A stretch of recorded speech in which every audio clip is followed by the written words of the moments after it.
अस्सलाम वालेकुम दोस्तों, उर्दू पीडिया में खुश आमदीद। नाजरीन, 5000 साल पुरानी हज़रत नूह अलैहिस्सलाम की कश्ती तुर्की से मिल गई। अंदर से ऐसा क्या निकला कि जिसे देखकर हर कोई हैरान रह गया। सवाल ये भी है कि तुर्की के सदर रजब तैयब उर्दोगान ने इस कश्ती को दुनिया से छुपा कर क्यों रखा।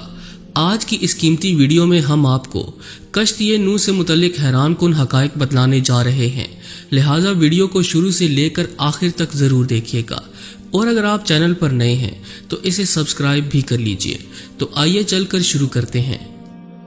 दोस्तों, कुरान मजीद में अल्लाह ताला ने जिन कौमों का तज़किरा किया है, इनके आसार आज भी दुनिया में मौजूद हैं। इन कौमों को अल्लाह ताला ने इनकी नाफरमानियों, खुदा ताला की ज़ात से इनकार, रसूलों, नबियों और उनके मानने वालों पर जुल्म सितम की इंतहा कर देने पर सख्त सजाएं यानी अजाब दिए। और कुरान में हम मुसलमानों की इबरत और रहनुमाई के लिए इनका तज़किरा किया। हज़रत नूह अलैहिस्सलाम को सानी आदम भी कहा जाता है, क्योंकि आपके ख़ानदान के अफराद और अल्लाह के हुक्म से तैयार की गई कश्ती में सवार जानवरों के अलावा हर शय पानी में गर्क कर दी गई थी। हज़रत नूह अलैहिस्सलाम की कश्ती पर 8 अफराद सवार थे। हज़रत नूह अलैहिस्सलाम, आपकी अहलिया, 3 बेटे और बहुएं, बाकी मुख्तलिफ इकसाम के जानवरों की जोड़ियाँ थीं। नूह अलैहिस्सलाम का वाक़या साबका आसमानी किताबों तौरात, ज़बूर और इंजील में भी मिलता है। एक अरसे से साइंसदान हज़रत नूह अलैहिस्सलाम की कश्ती की तलाश में थे। गैर मुस्लिम साइंसदान ये सवाल करते कि अगर तूफ़ान नूह आया और हज़रत नूह अलैहिस्सलाम चंद इंसानों और दुनिया के तमाम तर जानवरों के जोड़े लेकर देव हेकल कश्ती में सवार हुए और पानी के बदतरीन अजाब से बच गए, तो आखिर वो कश्ती कहाँ गई जिनमें इन सब मखलूक़ात ने सफ़र किया।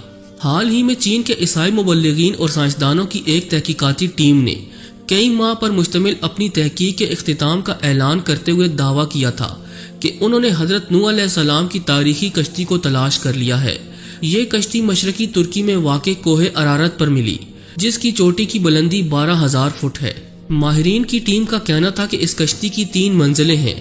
ये कश्ती कई मीटर बर्फ के नीचे दबी हुई है।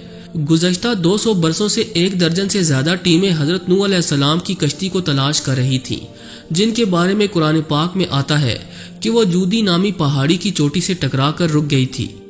नाजरीन, चीन के माहिरीन की इस रिपोर्ट को अमरीकी साइंसदानों ने मानने से इनकार कर दिया। उनका कहना है कि कश्ती की लकड़ी के नमूने जो फ्रांसिक जांच के लिए भेजे गए थे, वो इतने पुराने नहीं हैं कि इनके बारे में वसूख से कहा जा सके कि ये हज़रत नूह अलैहिस्सलाम के दौर की कश्ती है। जबकि चीनी माहिरीन की टीम का दावा है कि वो 99% यकीन रखते हैं कि ये वही कश्ती है जो हज़रत नूह अलैहिस्सलाम ने 4800 साल कबल अल्लाह के हुक्म से बनाई थी। माहिरीन का कहना है कि इस कश्ती की 3 मंजिलें हैं और इसमें कई बड़े बड़े कमरे भी हैं और इन कमरों में लकड़ी के सतून हैं। अरब अखबारात ने भी इस ज़िमन में सवाल उठाए थे कि क्या वाकई ये हज़रत नूह अलैहिस्सलाम की कश्ती है। अरब अखबारात ने लिखा कि चीनी और तुर्क ईसाई माहिरीन ने अपनी तहकीक के लिए कुरान करीम की उन आयात का भी मुतालिया किया था जिसमें कश्ती के सफ़र को बयान किया गया। माहिरीन का कहना है कि कश्ती के ठहरने के जिस मकाम की निशानदेही की गई, वो साइंसदानों को कोहे अरारत की तरफ ले जाती है। गुज़श्ता 20 बरसों में कई साइंसदानों ने कोहे अरारत का दौरा किया। उनमें से कुछ एक ने पहाड़ी पर बनी कश्ती की शक्ल की चट्टान को ही हज़रत नूह अलैहिस्सलाम की कश्ती करार दे दिया। लेकिन चीनी और तुर्क माहिरीन ने पहाड़ के उस बर्फीले मकाम पर तहकीकात की जहां दर्जा हिरारत -60 डिग्री होता है और पहाड़ के जिस हिस्से में कश्ती की बाकियात दरियाफ्त की गई वो इंतहाई ढलवान और ख़तरनाक है। रिपोर्ट के मुताबिक इस टीम ने 60 मुख्तलिफ मकामात से हज़रत नूह अलैहिस्सलाम की कश्ती का मुशाहिदा किया। ये कश्ती कई जगहों से टूटी हुई है, ताहम मुकम्मल तबाह इसलिए नहीं हुई कि ये बर्फ़ की दबीज तह में दबी हुई है। कश्ती टूटी हुई होने की वजह से माहिरीन इसके अंदर जा सके। नाजरीन ग्रामी, चीनी माहिर वेंग चेंग ने बाज़ाब्ता एक प्रेस कॉन्फ्रेंस मुनक्किद करके अपनी तहकीक से आगाह किया। कश्ती का मुआयना करने वाले एक चीनी माहिर का कहना है कि कश्ती का हर कमरा 5 मीटर ऊंचा है। इसमें कोई भी जानवर आसानी से समा सकता है। चीनी माहिरीन ने रेडियो कार्बन टेक्नोलॉजी से कश्ती के टुकड़ों का मुशाहिदा किया और दावा किया कि ये 4800 साल पुरानी है। कश्ती में कई संदूक भी मिले, लेकिन चीनी माहिरीन इनको खोल नहीं पाए। माहिरीन एक मरतबा फिर से जदीद आलात और एक्सरे मशीनों के जरिए कोहे अरारत का तफसीली दौरा करने वाले हैं, ताकि तमाम राजों से पर्दा हटाने के अलावा अमरीकी साइंसदानों के सवालात का जवाब दे सकें। हज़रत नूह अलैहिस्सलाम की कश्ती दरियाफ्त करने का दावा नया नहीं है। دوسری جنگ عظیم میں لیونارڈ نامی برطانوی فوجی لڑائی میں حصہ لینے عراق گیا تھا۔ لیونارڈ کو تاریخ اور آثار قدیمہ میں کافی دلچسپی تھی، اس لیے اس نے عراق کے بازاروں میں مختلف آثار قدیمہ کی اشیاء خریدنا اور جمع کرنا شروع کر دی۔ جب وہ چل بسا تو اس کے بیٹے سائمس کے حصے میں یہ اشیاء آئیں۔ اس نے یہ اشیاء برطانیہ کے میوزیم کے حوالے کر دی۔ برٹش میوزیم سے وابستہ ماہر آثار قدیمہ اروننگ فنکل نے ان اشیاء کا معائنہ کیا۔ ان اشیاء میں سے ایک تختی بھی ملی جس پر قدیم اشوری زبان میں کچھ لکھا تھا۔ سخت مٹی سے بنی اس تختی پر لکھی عبارت کا جب انہوں نے ترجمہ کیا تو وہ حیران رہ گئے، کیونکہ تختی پر درج تھا کہ جب انسانوں کے گناہ بڑھ گئے تو خدا ان سے ناراض ہو گیا اور پھر اس نے گناہگاروں کو پانی میں ڈبونے کا فیصلہ کیا۔ تب فرشتوں نے وادی دجلہ اور فرات میں آباد ایک نیک انسان حضرت نوح علیہ السلام تک خدا کا یہ پیام پہنچایا کہ وہ ایک کشتی تیار کریں اور اس میں نیک لوگوں کے علاوہ تمام جانداروں کا ایک ایک جوڑا بھی سوار کر لیں۔ اس تختی میں کشتی کو اتنا بڑا بتایا گیا کہ وہ فٹ بال کے ایک اسٹیڈیم کے برابر تھی۔ ماہرین نے اندازہ لگایا کہ یہ تختی 4000 برس پرانی ہے، یعنی حضرت عیسیٰ علیہ السلام سے 2000 برس پہلے کی ہے۔ دوستو، اس طرح طوفان نوح کا ایک اور ٹھوس ثبوت دنیا کے ہاتھ بہت پہلے ہی لگ چکا ہے۔ عام طور پر مذہب خصوصاً اسلام کے منکرین ان واقعات کو افسانوی قصے قرار دیتے ہیں۔ یہ تمام ثبوت ان کی آنکھیں کھولنے کے لیے کافی ہیں۔ اس تختی پر یہ بھی لکھا ہے کہ حضرت نوح علیہ السلام کی کشتی آج کل کی کشتیوں کی طرح لمبی نہیں تھی، بلکہ بیضوی یعنی انڈے نما تھی۔ اس زمانے میں دجلہ اور فرات میں اسی طرز کی کشتیاں چلتی تھیں۔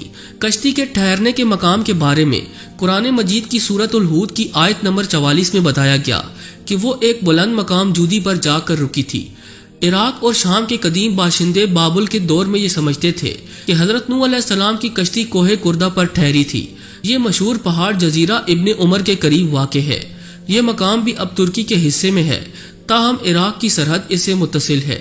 مسلم تاریخ دانوں نے کوہ کردہ کو ہی حضرت نوح علیہ السلام کی کشتی کے ٹھہراؤ کا مقام قرار دیا، اسی لیے یہ پہاڑ مسلمانوں میں کوہ جودی کے نام سے مشہور ہو گیا۔